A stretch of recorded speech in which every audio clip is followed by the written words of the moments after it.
نمرود کی جھوٹی خدائی کا ناقوس بج رہا تھا۔ بابل میں ہر دروازے پر نمرود کا بت رکھا ہوا تھا۔ جو شہر میں داخل ہوتا اس کو اس بت کے آگے اپنی پیشانی جھکانا پڑتا۔ اللہ نے حضرت ابراہیم علیہ السلام کو رشد و ہدایت کا نور دے کر کے اس دنیا کے اوپر بھیجا۔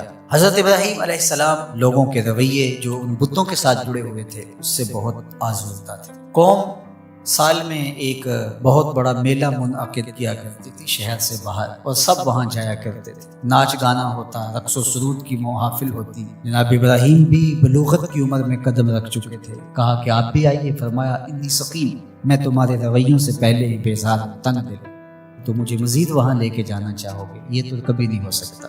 تو وہ بتوں کے آگے مختلف اشیاء رکھ کے چلے جاتے تھے۔ ابراہیم علیہ السلام گھر سے نکلے، ہاتھ میں کلہاڑا لیا اور ان کے مرکزی بت خانے میں داخل ہو۔ دیکھا کہ انواع اقسام کے کھانے ان بتوں کے سامنے پڑے ہیں، تو کہا کھاتے نہیں ہو؟ اب وہ کیا جواب دیں؟ مجسمے ہیں پتھر کے۔ دوسرا سوال کیا ما لکم لا تنطقون، بولتے نہیں ہو، کچھ بولو نا، کیوں نہیں کھاتے؟ قرآن نے تعبیر کیا اس انداز کو، تو دائیں ہاتھ سے زور کی ضرب ماری، فجعلہم جزازا، ان کے ٹکڑے ٹکڑے کر کے رکھے، چورا چورا کر کے، اللہ کبیر اللہ، جو بڑا بت تھا اس کو بس چھوڑ دیا، اس سے کوئی صلح نہیں تھی۔ یہ حضرت ابراہیم کا ایک طریق تھا۔ اب وہ میلہ دیکھ کر واپس آئے۔ ان کی عادت یہ تھی کہ واپس آ کے سب سے پہلے بت خانے میں ہی آتے، تو وہاں دیکھا کہ ان کے جھوٹے خداؤں کا کسی نے تیا پانچا کر دیا۔ ظاہر ہے کہ ان کے خداؤں کے ساتھ یہ ہوا تھا تو ان کی تو عقیدت وابستہ تھی۔ ان کے پروہت چیخنے لگے، پجاری رونے لگے، اور عجیب شور مچ گیا، ہمارے خداؤں کے ساتھ کوئی یہ کیسے کر سکتا ہے؟ ظالمین سے ہے جس نے یہ کیا۔ شہر کا شہر جمع ہو گیا، آیان سلطنت جمع ہو۔ انہوں نے کہا کہ ایک ہی نوجوان ہے اس پوری معاشرت میں جو ان بتوں کی برائی بولتا ہے، تو یہ اسی کا کیا دھرا ہو سکتا ہے، اور کون کر سکتا ہے؟ کہ اس کو لوگوں کے سامنے لاؤ۔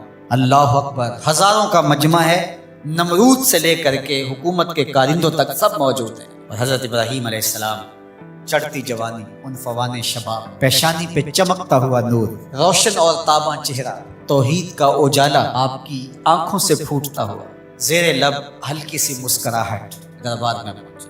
جذبات سے بھرے ہوئے تھے، بپھر سب بول پڑے، کوئی ادھر سے شور مچ گیا۔ قالوا انت فعلت هذا بآلهتنا یا ابراہیم، اے ابراہیم ہمارے ان خداؤں کے ساتھ تو نے یہ سلوک کیا ہے؟ ان کے لہجوں سے شرارے برس رہے تھے، آنکھیں ہیں کہ نوچ لیں گی جناب ابراہیم علیہ السلام۔ جلات تیار کھڑے تھے کہ حکم شاہی آئے اور ہم تکا بوٹی کر کے رکھتے۔ آگے سے جواب سنیے کیا آتا ہے۔ قالا بل فعلہ کبیرہم، کب بڑے نے کیا ہوگا، کلہاڑا تو اس کے کندھے پہ پڑا ہے۔ اچھا یہ نہیں بولتا تو ان سے پوچھ لو تمہارے ساتھ یہ کس نے کیا، یا اپنے خداؤں سے پوچھ لو۔ اللہ اکبر، یہ کاٹ تو کلہاڑے کی کاٹ سے بھی سخت تھی۔ یہ جو بپھر کے اچھل اچھل کے باتیں کر رہے تھے، اپنے ضمیر کی طرف پلٹے، اور اندر سے ضمیر نے کیا آواز دی، تم خود ہی ظالم، جو اپنا دفاع نہیں کر سکتے تمہارے معبود کیسے ہو سکتے؟ اپنے سروں کو جھکائے ہوئے آیان سلطنت بھی، اور بڑے بڑے پروہت، اور بڑے بڑے پجاری، اور بڑے بڑے قبیلوں کے سردار، وزیر مشیر، سب کے سر جھک ہے، اور جھکے ہوئے سر سے آنکھیں چار نہیں کر سکتے، اور بولتے کیا ہیں؟ لقد علمت ما هؤلاء ينطقون، ابراہیم تو جانتا ہے یہ بولتے نہیں۔ بس اسی موقع کے انتظار میں تھے۔ پھر حضرت ابراہیم کھڑے ہوئے، اللہ کا پیغمبر بولنے لگے، قال افتعبدون من دون اللہ ما لا ينفعكم شيئا ولا يضركم اف لكم ولما تعبدون من دون اللہ افلا تعقلون۔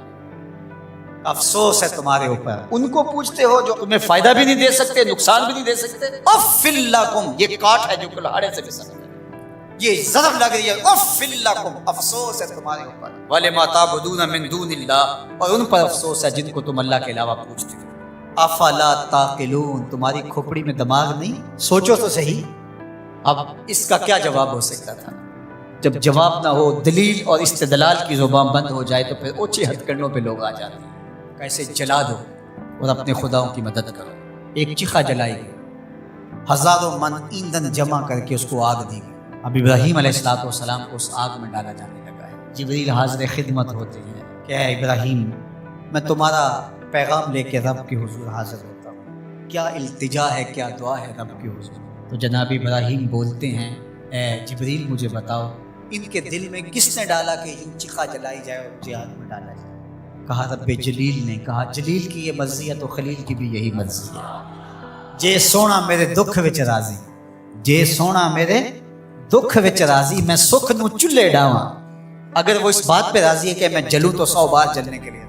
ادھر گھما کر کے آگ میں ڈالا جانے لگا، ادھر فرمان الہی آگ کے نام آیا. قلنا یا نارو کونی بردم و سلاما علی ابراہیم. اے آگ میرے ابراہیم پر ٹھنڈی ہو جا، لیکن سن سلامتی کی ٹھنڈی ہونا، اتنی ٹھنڈی بھی نہیں کہ میرے خلیل کو سردی لگنے لگ جائے. اب ابراہیم علیہ السلام جب آگ میں گئے، وہ رسیاں تو جل گئی لیکن آپ کے بدن کا ایک بال بھی نہیں چلا، اور بالکل آگ کے درمیان میں جنت کی ٹھنڈی ہوائیں چل رہی تھی. اور ابراہیم کو اللہ نے بہلانے کے لیے فرشتے بھیج دیے. 40 دنوں کے بعد جب آگ بجھنے لگی اور کوئلے دہک رہے تھے اور آگ کے لاوے کم ہوئے، تو لوگوں نے دیکھا کہ ابراہیم تو کوئلوں سے چلتے ہوئے یوں آ رہے تھے جس طرح کوئی نازنی پھولوں پہ چل کے آ رہا. کسی نے حضرت ابراہیم سے پوچھا زندگی کے بہترین لمحے کب تھے؟ کہا وہی 40 دن جو میں نے آتش نمرود میں بسر